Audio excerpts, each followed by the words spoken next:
Welcome back to Murderlicious. I'm Lindsay. And I'm Lauren. And today we're going to talk about the mysterious disappearance of Bryce Laspisa. Bryce disappeared in August of 2013 at age 19 years old. He was the only child of Mike and Karen Laspisa. He was a happy and funny guy who loved to draw and build. He lit up a room with his huge smile. In the photos and videos that we've seen of him on his Facebook, he appears to be a huge goofball and super likable. His girlfriend said that he could make friends with anyone, and everyone that met him liked him instantly. He was very social. He had tons of friends. People say he was an open book. Bryce graduated high school in Naperville, Illinois in 2012. After high school, he moved to California to attend Sierra College, which is a community college in Rocklin, California.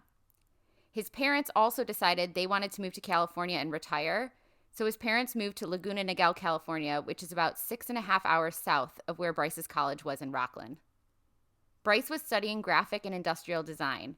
His freshman year, he lived in the dorms, and he met his girlfriend, Kim, and then she transferred to California State University, Chico, for sophomore year. Bryce's mom, Karen, said that he was super respectful to his girlfriend, Kim. So like I said, Bryce went to Sierra College, and he had just started his sophomore year. The freshman year, he lived in the dorms. He did really well in school, and he made the dean's list. During freshman year, towards the end, he had a falling out with his roommate in the dorms, Nick Cavina. And over the summer, he lived at home with his parents in Laguna Niguel. And then for his sophomore year, he moved into an apartment with his friend Sean Dixon, and his parents helped him move into that apartment in August of 2013, where he was living when he went missing. Lauren, why don't you walk us through the timeline of the events before he went missing? So Monday, August 26th was Bryce's first day of sophomore year, and he talked to his mom, Karen, around 5 o'clock to tell her that he went to class and he had a great first day. And Karen said that he seemed really happy and really normal. The next day, on Tuesday, his girlfriend Kim noticed a really strange shift in his behavior, and Bryce called her that morning to tell her that he took Vyvanse, and Kim said he really didn't sound like himself. He broke up with her over text out of the blue, and she drove to his apartment to see what was going on. So Kim's college, she goes to Chico State or something like that, right? Yeah, she goes to Chico State, which is an hour and a half north of Bryce's apartment. So she must have been really, really worried to drive all that way in the middle of her beginning classes, too. Remember, this is the first a new week year of for school. her, too. Yes. And it's a new school for her. Hadn't she just transferred? So he really was acting very odd. So Kim drove to his apartment to see what was going on. And she said that Bryce was acting really weird. He wanted to break up with her. And she was super confused. So she left and she went to a friend's house nearby, which I'm assuming is around Bryce's apartment. So Bryce showed up to her friend's house and he said that he wanted her back. Kim said that he was acting even more unlike himself than he was before. And she ended up going back to his apartment with Bryce, and she slept over. The next morning, on Wednesday, she said that he was acting a little bit better, but he didn't remember breaking up with her. So she went back to Chico for class.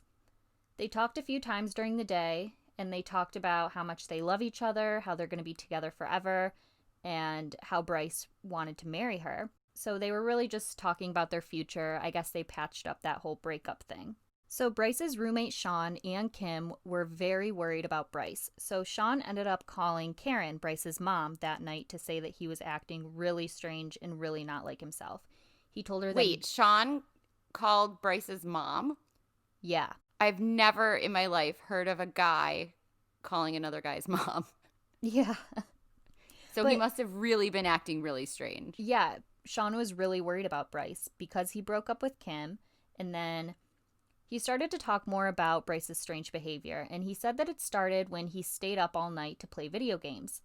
Apparently, he took Vyvanse to stay up and play video games all night, and Vyvanse, I didn't say this earlier, but it's kind of like an Adderall, and you need an ADHD prescription to have it, and Bryce didn't, so it was someone else's. But college kids, I guess, used it for late night energy, so he must have gotten it from one of his friends at school.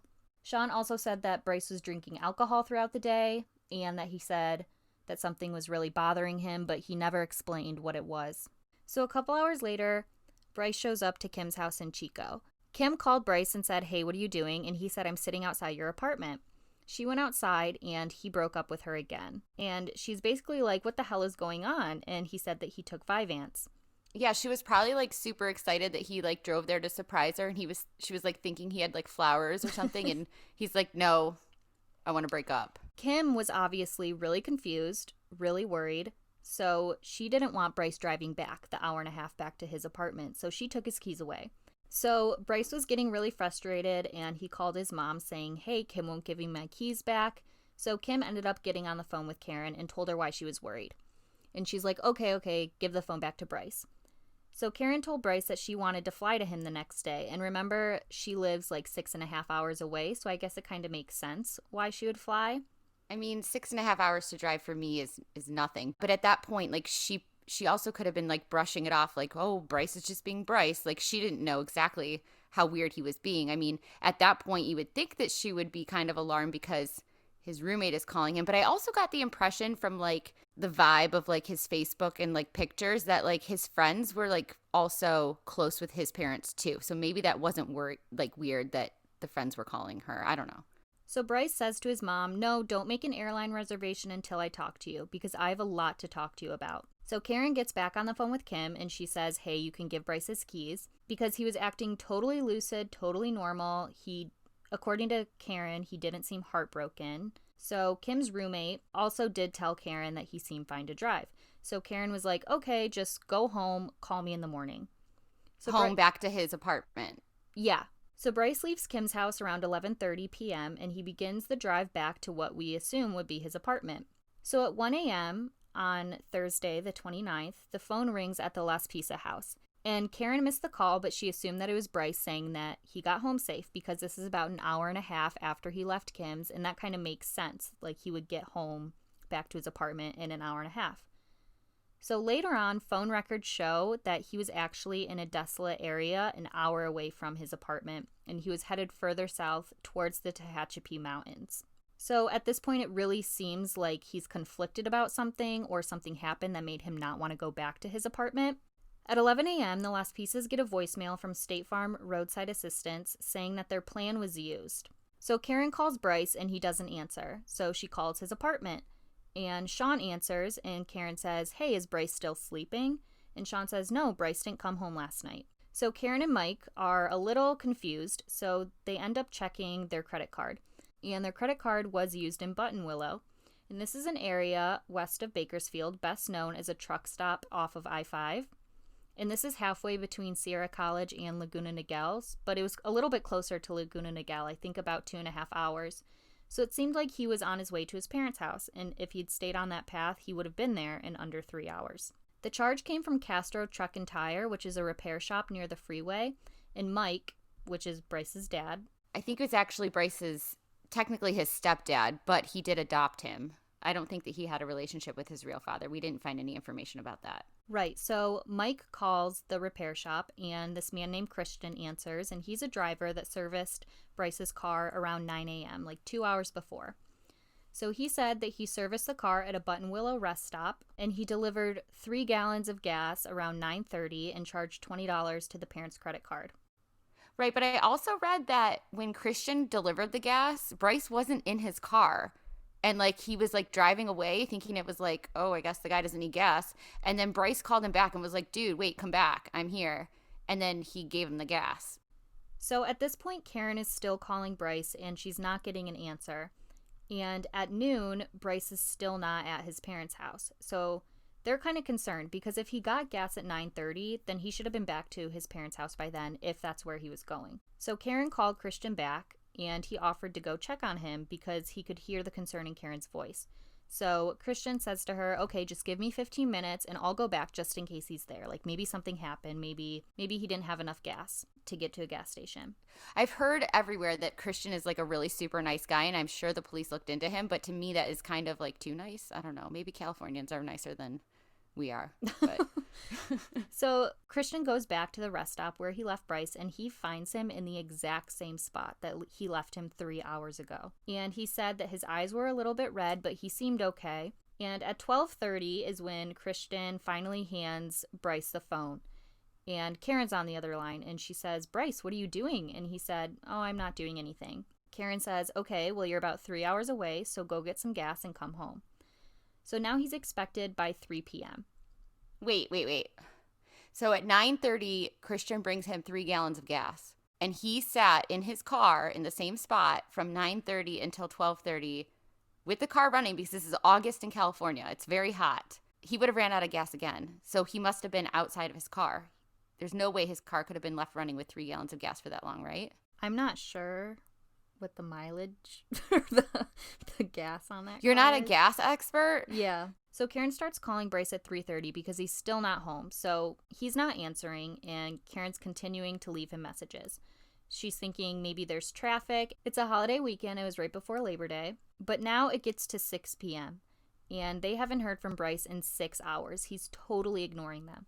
So Mike is like freaking out. He's pacing around. He's thinking it's a simple thing to just get gas and come home. So they end up filing a missing persons report with the Orange County Sheriff because that's where Laguna Niguel is. The police ask AT&T to do an emergency ping to locate Bryce's phone, and it hits in Buttonwillow at 9 p.m. And he's only 8 miles away from where he was at the rest stop, and he was on a road called Lagoon Drive. He's been there for 12 hours at this point. So at 9 p.m., the Kern County Sheriff deputies find him in his car, and he's just sitting there. They said that he was acting really normal. He was alert. He was answering all the questions that they asked. The police conducted sobriety tests, and he passed all of them. They searched his car with his consent, and he was cleared. Wait, it was clear of drugs, you mean? Yeah, like drugs and alcohol, those kind of things. So where was all his Vyvanse? Maybe he saw the police coming, so he took a whole handful of the Vyvanse, and that's why he was like super alert and like did really well on the sobriety exercises, like doing backflips. Like, the police said, "What are you doing?" And he said he's just blowing off some steam. So the deputies are like, "Okay, where are you going?" And he said that he's headed to Laguna Niguel, where his parents live. So the only thing that really struck the police as odd is that Bryce really didn't want to call his parents. He seemed very reluctant to get on the phone and call them. He didn't really give a reason, but the police encouraged him to call, and they even dialed the number for him and gave him the phone.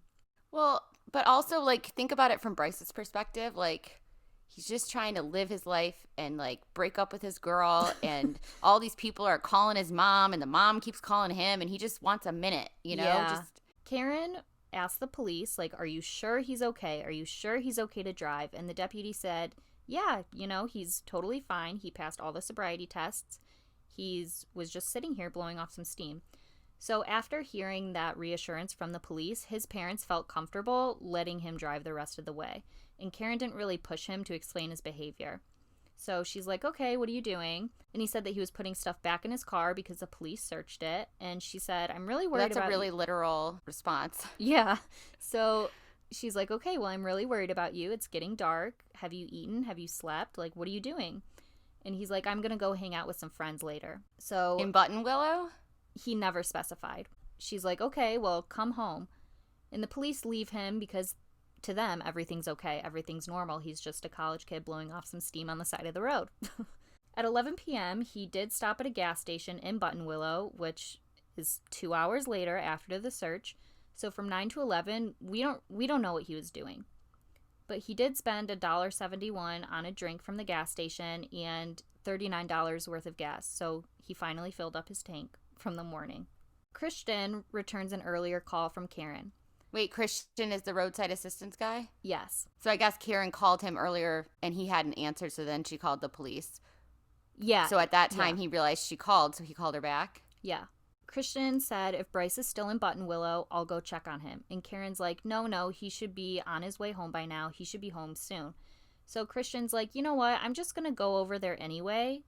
He gets to where Bryce was, and Bryce is still there.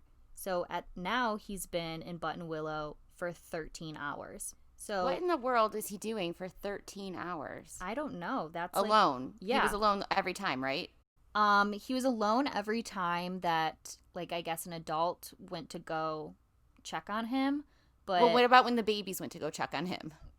No, I mean, like, I mean, like, as far He as is an we adult. know. He's 19. Yeah, but as far as we know, like, every time a police officer or Christian or someone checked on him, he was alone, but we don't know what he was doing in between those times. Well, if he was not on the Vyvanse, he was definitely sleeping, I'm sure. Yeah, so Like if you do a big like binge where you're like on the Vyvanse or Adderall or whatever it is for like a couple days in a row, then you have a big crash and you just like are so tired and you just sleep a ton. I think so. I've heard. So Christian calls Karen and he's like, "Yeah, I found him. He's still here. Do you want me to follow him onto the freeway to make sure that he's headed home?"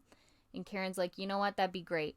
So about 30 minutes later, Bryce pulls onto the interstate and Christian is following him. Christian follows him for 10 miles and he calls Karen and he's like, "Okay, I just pulled off, but Bryce is on the interstate." So Karen's like, "Okay, thank you so much." And she told Bryce, "Please leave your phone on in case we call you." So the next couple hours, Karen exchanges several calls with Bryce. And Karen and Mike, they want landmarks to know where Bryce is because they want to make sure that he's coming home. They said, like, give me some street signs. What exit are you at? Those kind Yeah, of I would have things. made you FaceTime me the whole way home. Yeah. So Bryce won't give her any landmarks or anything like that. But he just keeps saying, "My GPS says I'll be home at 3:25 a.m." So now it's the early morning of August 30th, which is Friday. Friday. So he left his girlfriend's house on Wednesday night and now it's Friday morning. Yeah. So at 1:50 a.m., Bryce calls his mom to tell her that he detoured. There was a detour on I-5, so he got off, but now he's back on. So I'm assuming that he's telling her this to say, like, there's a little bit of a delay and he won't be home at exactly 3:25. So at 2:09 a.m., about 20 minutes later, Karen talked to Bryce for the last time. He said that he got off the I-5 and he's in a suburban area. He's going to sleep in his car to get some rest. He's been on the road for like 24 to 27 hours and he's been awake for almost 48 if he stayed up all night to play video games. So Karen didn't argue. She's like, "Okay, get some rest, call me in the morning and come home." So at 8 a.m., the doorbell rings at the Laspisa house. And she's like, "Oh, good, Bryce is home." But it was the California Highway Patrol. And they wanted to ask Mike and Karen if they have a 2003 Toyota Highlander. And they're like, "Yeah, that's our son Bryce's car." They said that they found it abandoned in Castaic Lake. They found it abandoned like upside down. So Bryce's car was found on an access road to Castaic Lake State Recreation Area.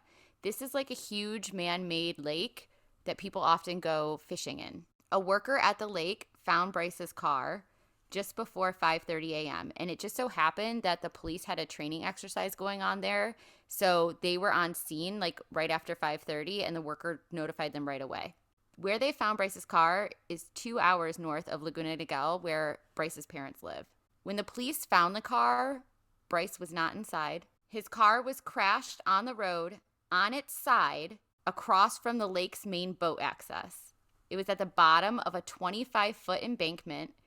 The back window had been broken out from the inside. Even though this sounds like it's a really bad car accident, it's not like he drove over a cliff and his car like turned upside down a bunch of times. That's not what happened. This 25-foot embankment is more of like a long hill, not like a steep cliff. They think that he wasn't hurt because the airbags did not deploy.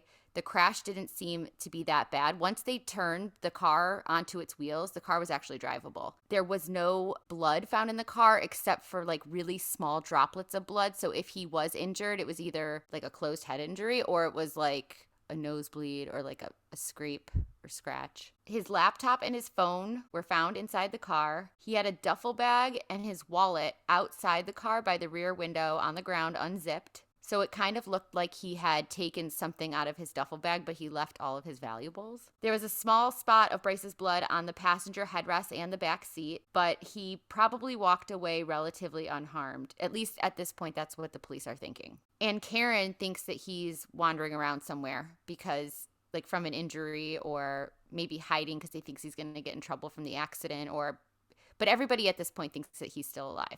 So what it's looking like is Bryce drove off of Lake Hughes Road into a service area towards a cell tower at the top of a steep, rugged embankment. Based on the tire tracks, it looked like he drove alongside of the cell tower, continuing towards the lake and continued down the hill. And it looked like he was accelerating because he was unearthing really large rocks. So he was going fast. So it's not like he was just losing his brakes from falling asleep or he was in neutral or something. He was accelerating, and he fell that 25 feet to the road below. Investigators say that the car fell on its front bumper and then onto its side, and his actions seemed really deliberate. So from the top of the embankment, it really looks like the lake is closer to the edge than it actually is. Like it does, you can't really see the road below. So they're thinking that maybe he drove off the cliff like to kill himself. According to his friends, 2 weeks before class started, right when he moved into his apartment, his behavior started getting reckless. So he was drinking hard liquor, like 2 bottles every weekend. I mean, how many bottles of liquor do you drink in a weekend as a college student, Lauren? I mean, Not that doesn't 2. seem. Yeah, well, that doesn't seem that unusual, but anyway. No, it really doesn't. Like, I definitely do know people that can drink that much, especially if it's like not all in one night, like if it's throughout the weekend. So this has kind of become a big question in the investigation is kind of, is this substance abuse or is he just a normal college kid? So Kim, his girlfriend, tells the police that when he was at her place, he was under the influence of alcohol and Vyvanse, and that's why she didn't want him driving. And when they broke up, he did text her and he said, "You're better off without me." And then Sean tells police that Bryce gave away his Xbox and his diamond earrings.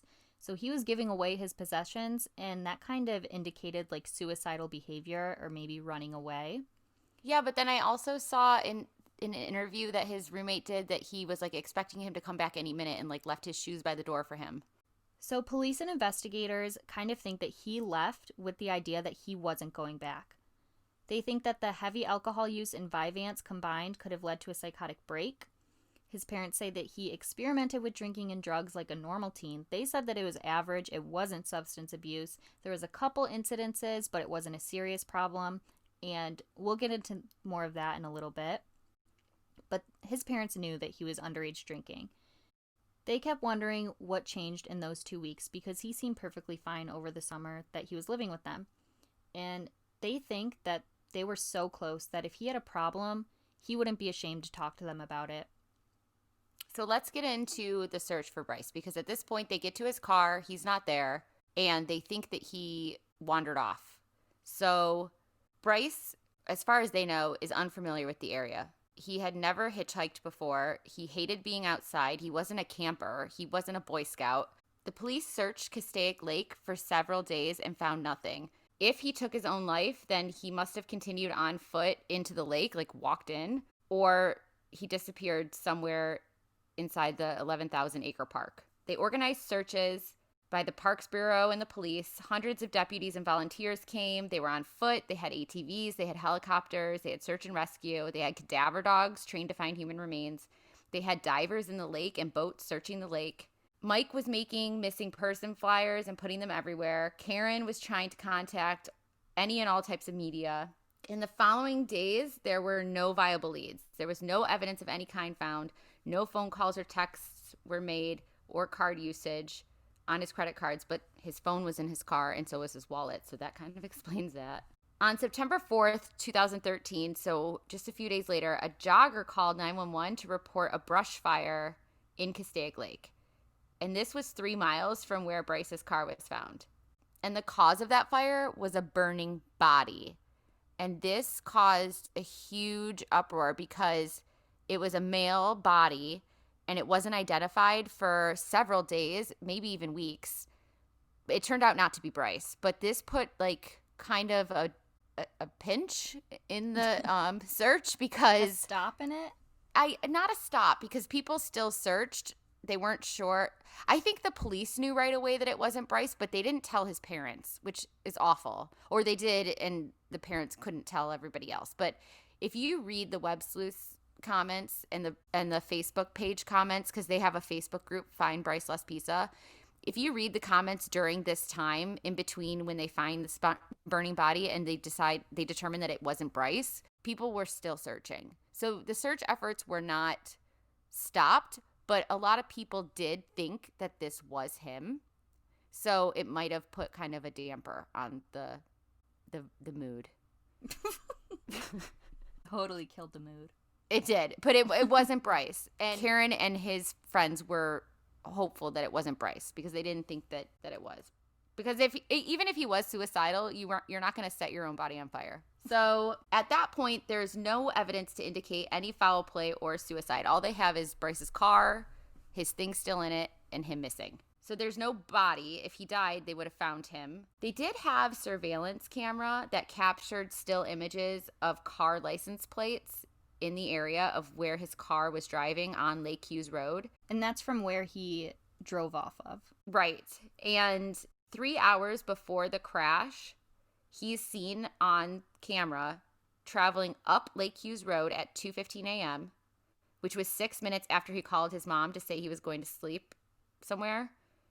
And we don't know how long he was there or what he was doing or where he was because, again, this camera just takes pictures of the license plates. It doesn't, give any other good info. But then 2 hours later at 4:29 a.m., there's another picture taken of his license plate by that camera traveling up the same exact road in the same direction, which if this was Bryce, it's really weird that he would be driving the same way unless he pulled off to sleep for a couple hours and then he woke up and went to drive home but realized he was driving the wrong way and went to turn around, and the place that he turned around is where he drove off the cliff. There was images captured of a car that was a minute behind him, but it turned out to be local fishermen and they were cleared. But during these 2 hours between the first time he drove up the road and the second time, investigators think that he was contemplating something, like maybe contemplating going home to his parents' house, going home to his apartment, maybe thinking about the breakup that he just had, maybe thinking about suicide and driving off the cliff. Or maybe he was sleeping. Right, they kind of don't even say anything about him sleeping, but to me that kind of seems the most logical. On day 9 of searching, the police bring in bloodhounds to track his scent. And they used shoes and socks that were carefully collected as instructed by law enforcement by Bryce's girlfriend, and they were sent overnight via FedEx. So the bloodhounds traced from Bryce's car over to a dam near the lake, and then across the dam to a roadway access, and then to a truck stop. And 2 separate bloodhounds both followed this trail, but then it disappeared. So the detective's theory is that Bryce chose to walk away from his own life. He went towards the truck stop to avoid witnesses and roadways and then just vanished at the truck stop. So at this point in the investigation, they kind of believe that maybe he's with a long-haul trucker. But it's weird that he lingered in Buttonwillow for so long with no explanation. And that kind of ties in with the reluctance or dilemma theory that he wanted to walk away from his own life. And they think that there is one question that would solve this case. And that's, what did he want to talk to his mom about? Because they think that this subject is what forced him to walk away from his own life. But his parents think that this holds absolutely no significance to his disappearance. They think that one statement saying that I have a lot to talk to you about, Mom, they think that that doesn't mean that he wanted to walk away from his own life. And Karen keeps saying that the bond that she shared with her son trumps any evidence that they have. He would never run away. He had no problem big enough to disappear from his life. So months pass with no new leads or evidence, and investigators only have dead ends. They expended every resource to them, and they even searched the lake again a year later, and they didn't find him in the lake. And a lot of tips were coming in about sightings, but there were no conversations reported with him, so there were always false alarms. His dental records, DNA, fingerprints, social security number, everything like that has been entered into NamUs, and no unidentified male has ever been matched to him. In August of 2014, a private investigator offered to help the Laspisa family search for Bryce, and she offered this to them pro bono. And she was super frustrated by the lack of evidence, and she believed that the truth lies in his GPS records, because he was going home. He was set to go home. She thinks that maybe he suffered a head or brain injury as a result of the car crash, because there doesn't have to be a lot of blood to have a brain injury.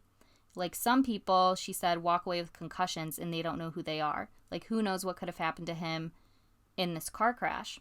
So his parents think now that he's probably alive, he suffered a head injury, he doesn't know who he is, or maybe he suffered a psychotic break. Right, they wonder about a psychotic break fueled from the Vyvanse, because ages 18 to 25, men are most likely, prime time. Yeah, men are most likely to develop psychotic illnesses such as bipolar or schizophrenia, or have psychotic breaks.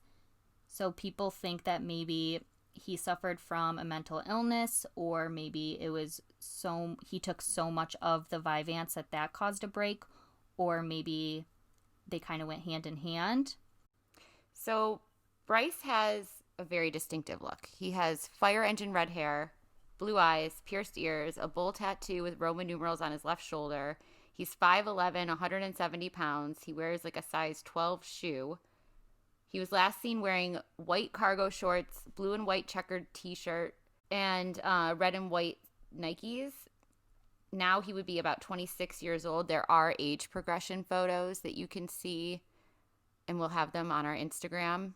But even though that look is very distinctive, and you know that redheads are only 2% of the entire population, even though that, there have been so many sightings of homeless people with red hair posted on the Find Bryce Laspisa Facebook page. It's like every time somebody sees a redheaded homeless person, they post pictures to try to help the family, which is great because they really do believe that he is alive and just doesn't know who he is, or doesn't, is just like homeless and wandering.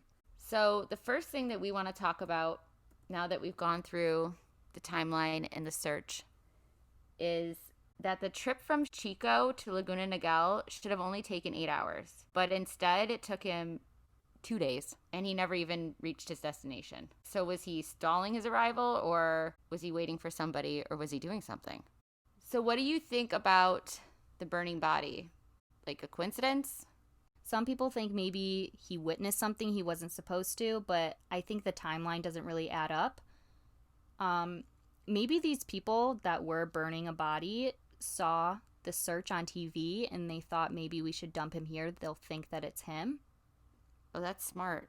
Because they found out who who killed that guy, right? And lit him on fire. It was like a love triangle or something, like totally unrelated. Yeah.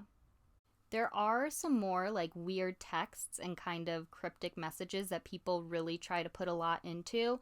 So, like to Kim, him texting her, "You're better off without me." People think that maybe that's indicating like him wanting to kill himself. Or to his roommate Sean, he texted him the night that he disappeared, "I love you, bro. Seriously, you're the best person I've ever met. You saved my soul." Yeah, but I know for sure that both Kim and Sean do not think that he was going to commit suicide. I know that Kim doesn't think that because her own mother committed suicide 2 years before Bryce went missing. And she used to talk about it all the time with Bryce. And Bryce would always tell her, like, suicide is never an acceptable way out. Like, I don't know if maybe he was telling her that to make her feel better, but she's very adamant that he would never kill himself. And then his roommate, Sean, he said that he did not think that Bryce was going to kill himself, that he told his roommate that he was coming back on Labor Day. He said that he packed up a few things and was like, "I'll be back on Labor Day. See you soon." And he totally fully expected Bryce to just come right back. And what's really interesting is that the Laspisas really portray Bryce as a good kid who had no issues. But Lindsay and I did some digging into his Facebook profile and his other social media, and it kind of says otherwise. We did see some pictures and comments from his friends that led us to believe that he was a very typical normal kid that liked to get drunk and get high and do stupid things. So we should probably also mention that Bryce was on probation until July prior to him going missing. So 1 month before he went missing, he was on probation, which is why his parents said that he was so good over the summer, because he had to take drug tests regularly. He was on probation because he had an arrest back in Illinois for possession. I think it was marijuana. And he worked out a deal where if he did this like probation program, that it would get, like a lesser conviction type of a thing. So he had to regularly take drug tests, and his friends said that he knew how to party around it. Like he knew when the drug test was coming up, but all in all, he was getting drug tested regularly and he was passing. So it's not surprising to me that his parents thought his partying was relatively light that summer. I'll read some of the Facebook posts that he has made. A few years before he disappeared, he goes, "Wow, just got pulled over. Not a good way to end a night." And Karen, his mom, she was always commenting on his Facebook posts. Which is cute. Yeah, on this one, Bryce said that he might have a court date, and Karen goes, "Sometimes life sucks, but we learn from our mistakes." Which is like a perfect example of her being fully aware of everything that he's doing and still being supportive to him. Right. So when he got pulled over that night, he blew through a stoplight while he was videotaping a huge accident. And he would say stuff like, rolling papers and dime bag equals getting popped again. But I think it meant by his mom, not the police. Right. So the most interesting thing that I found on Bryce's personal Facebook page was a picture that he posted, and we're going to put this on our Instagram, where there's like tire tracks on grass showing that he drove his car up the curb into the grass around like a light pole and in front of another car. And he posted this as his cover photo, and someone commented, "Bryce, what happened? Is that a cop car behind you?" And Karen comments, "Fortunately, no one was hurt. Maybe you'll learn to slow down."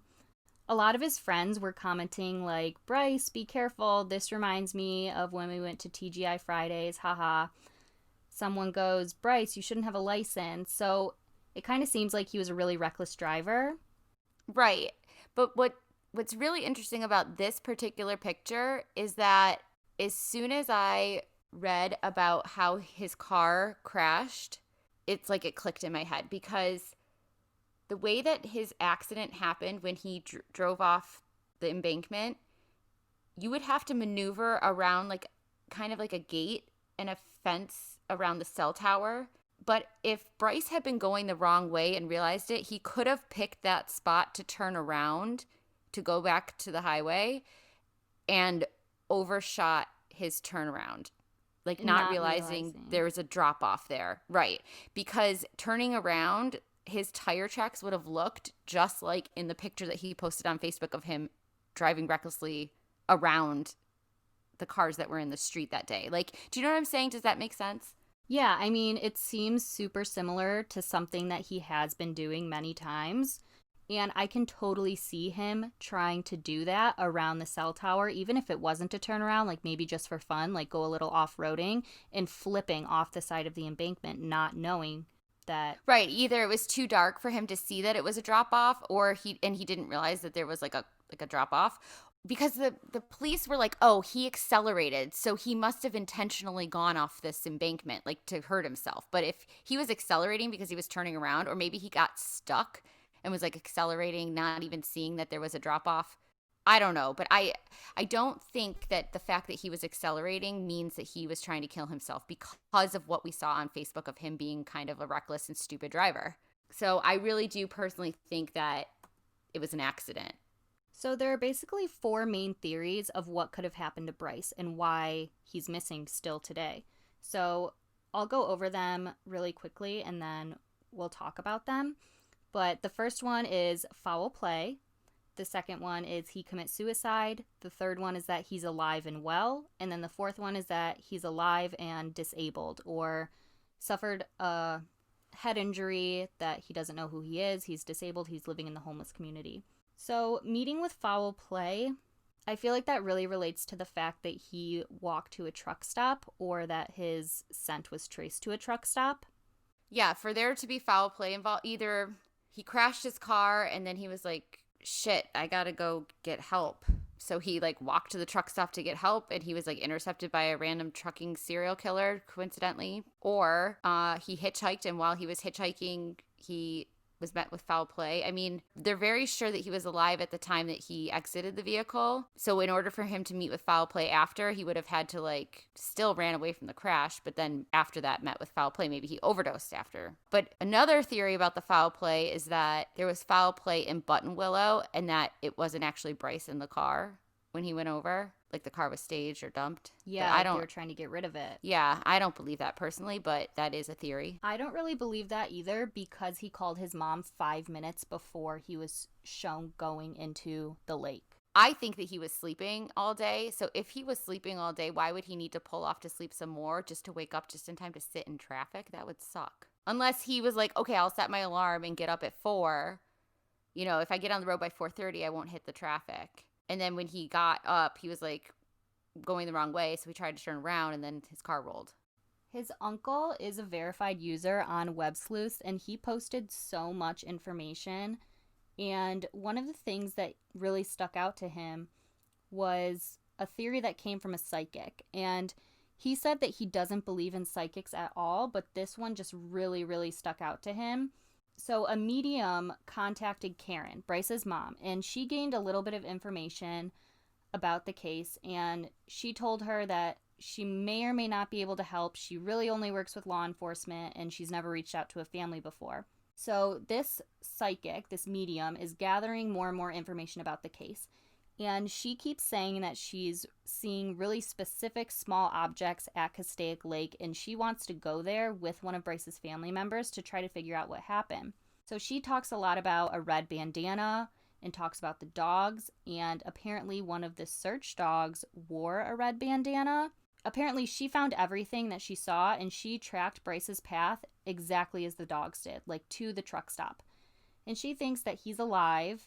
She sees that the wind got knocked out of him during the crash. He hit his stomach, he hit his head. He might be a little confused, but the most interesting thing that she sees is she sees a purple truck with the name Patsy on the door. She sees a waitress talking to a man, but she can't really see his face. She thinks maybe it's a truck driver, and she thinks maybe she's seeing this through Bryce's eyes. Patsy could be a wife or a girlfriend or a name on the passenger door when the trucker gave him a ride. But all in all, the uncle, I don't know if he necessarily believes this, but this did stick out to him, so I wanted to mention it. So either he went to the truck stop and hitched a ride and the trucker killed him, or he went to the truck stop and hitched a ride and now he's just riding around with truckers, or he got a ride somewhere else and now he's wandering homeless. A lot of people believe, the majority of people believe that he is alive and he is living in the homeless community. Either he is like schizophrenic or disabled from a head injury, or he is just choosing to be a part of that community. His parents think that he is either dead and his remains have not been found, or he is out there and does not know who he is. They think it's impossible that he would intentionally be alive and not contact them. They hope he's not dead, but they can't in their head imagine him not wanting to come home. His girlfriend, 2 months after he went missing, thought that there could be one of three outcomes. Either he's in some kind of medical place, like he's in rehab, or he has amnesia and he's in a hospital. But she doesn't think that he's in rehab because she doesn't think he's in like a drug addict. Like the Vyvanse was like only taken a couple times, you know. But taking the Vyvanse could have scared him into thinking that he needed help, so maybe he went to the rehab center. She tried calling different hospitals and rehab centers, but because of HIPAA, they couldn't tell her if he was there. The other scenario is that he's hiding. She said that he makes friends really easily, that it would be really easy for her to see him making friends with homeless people. She thinks that the homeless community protects each other, and she thinks it's also possible that someone he knows is hiding him. That maybe he wanted to take a break from reality after he took the Vyvanse, and maybe he's like hiding out, embarrassed that everybody's looking for him because there was so much media attention at that time. And then the third is that he is dead, and she personally thinks that he is alive and not dead. At least she did 2 months after he went missing. I don't know what she thinks now, but she does not think that he would kill himself like I told you before. Her mom did, and he always said that he would never do that. And if he is dead, it would have to have been from foul play because maybe the Vyvanse made him piss somebody off. I don't know. But those are just the theories that she threw out there. So, Lauren, what do we think? I think that he wasn't trying to kill himself. Like, at first, when I first heard about this case, I thought it was a possibility, and I kind of believed that. But after doing so much more research and digging into his own personal life, like not just things that we saw on the news, but stuff that he posted himself, I really can see him, like, driving off the side of the road, like maybe to get a little like rush of adrenaline or just to turn around and something happening, like it truly being an accident. I do think it's important to point out that Bryce had a roommate in the dorms. We talked about him earlier, Nick Kavina.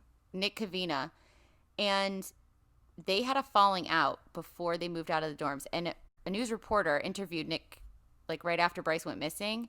And he told this reporter negative things about Bryce. Like, he said that Bryce was evicted from the dorms, and that's not true. So this kid who is talking shit about a missing friend, ex-friend, to a reporter when the entire country's looking for him, that just rubs me the wrong way. And then he also told people that he called Bryce, or we found out from phone records, right? What happened? He called Bryce the morning he went missing before anyone even knew he was missing?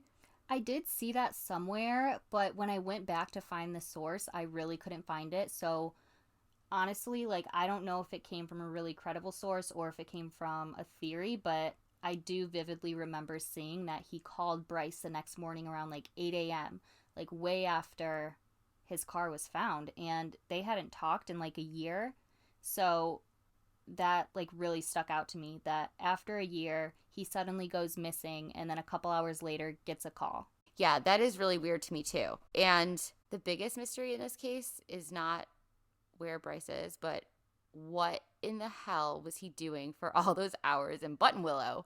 I want to know what he was doing in Buttonwillow, what is nearby, where his car was. Is it, like a complete desolate area? I've read two different things. I've read that there's a lot of like restaurants and hotels nearby. I've read also that it's a very desolate area. There's nothing there. So I don't know. I'm not from that area. I've never been to that area, but that I would like to know what he was doing all that time. I think it would definitely give me more information for me to make an opinion on whether he was going to kill himself or not. I think, or if there was foul play, like maybe he, like you said, witnessed something like the burning body people, or I don't know. I don't know if Buttonwillow is like a good neighborhood or a bad neighborhood. I don't know. And I don't want to like create suspects, but this Christian guy, I don't know.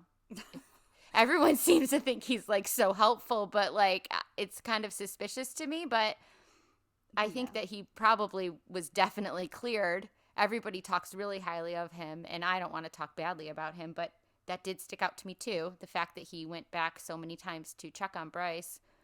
And the fact that he like followed him around midnight. Right. And if I was Bryson on Vyvanse, I'd be like, who the fuck is this guy following me? Keep coming to me. Like, I would be freaking out.